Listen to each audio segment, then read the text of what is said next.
MOTOROLA Edge 70 Fusion Wireless and Wired Connectivity Guide. I don't know why I started this video so practically, but yes, we're going to discuss the wireless and wired connectivity and our MOTOROLA Edge 70 Fusion. So actually here we've got the Wi-Fi 6E, and which is a very nice upgrade, and this is actually the highest we can get on this phone. Why it matters actually: faster downloads, better latency gaming, lower latency gaming, better crowded network performance, high quality streaming, and faster local transfers. What to do to connect to such network?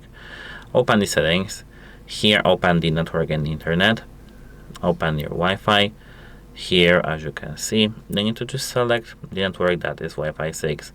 Let it be this one. This is of course Wi-Fi 5 because I don't actually have the router that supports the Wi-Fi 6. Let's just assume that this is the one. The tips from me are actually to use a 6 GHz if your router supports it, because these are the best speeds.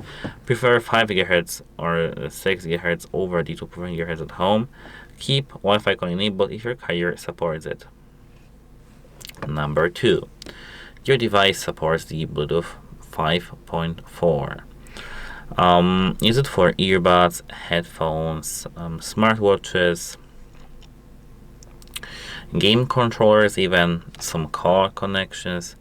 I need to disable the, wait a moment, somehow this dark mode quickly. Maybe some keyboard, mouse, because these are great for Smart Connect desktop use. So at first open the connected devices section over here, and now here, if you have some device connected, you need to just enable the HD audio codec when it's available. Rename the pair devices for easier switching, and check dual service multipoint or earbuds. If you have so, just set it up. We probably have the videos for your devices, so check that out on our channel. And now, as you can see, we've got something called connection preferences. Open Bluetooth, and as you can see here, we've got the same thing actually that was here. So don't worry about this. Actually one thing that we can care about here is NFC. So let's start with the NFC. And this is actually useful for the transit passes, quick device pairing, NFC tags for automations, Google Wallet, contactless payments. So turn it on here, and once you have it turned on, you can do everything that I showed you in a moment ago, but you need to set up these contactless payments and set up your credit card here in your Google Wallet. And let's start with the SIM cards.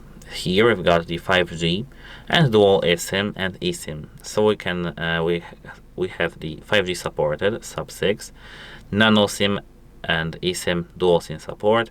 And the nice setup idea actually for here is physical SIM main number, eSIM travel or data line. And it's great for the traveling actually. Mole hotspot. Actually, I don't have the SIM card inserted, but if you open the network internet, you can see hotspot and tethering. You can enable this here. And now here we've got the tethering. Here, if you tap on your Wi-Fi hotspot, you can tap security. I'd actually set up, I'd configure actually this WPA3, and wait a moment, now it's set up, and of course here speed 5 GHz. Here we've got, as you can see, this Wi-Fi 6 hotspot. Remember about the data limit warnings in your device, because actually this is the thing that you can forget about. And this is actually a pity if you forget about it, because you can lose data that you pay for. When it comes to the wire connectivity, here we've got the USB Type-C port. This USB Type-C port handles charging, data transfer, OTG accessories, etc. The useful things to try are actually USB Type-C flash drives, external SSDs, card readers, wired keyboards or mouses, USB Type-C, Ethernet adapters, which are actually surprisingly useful.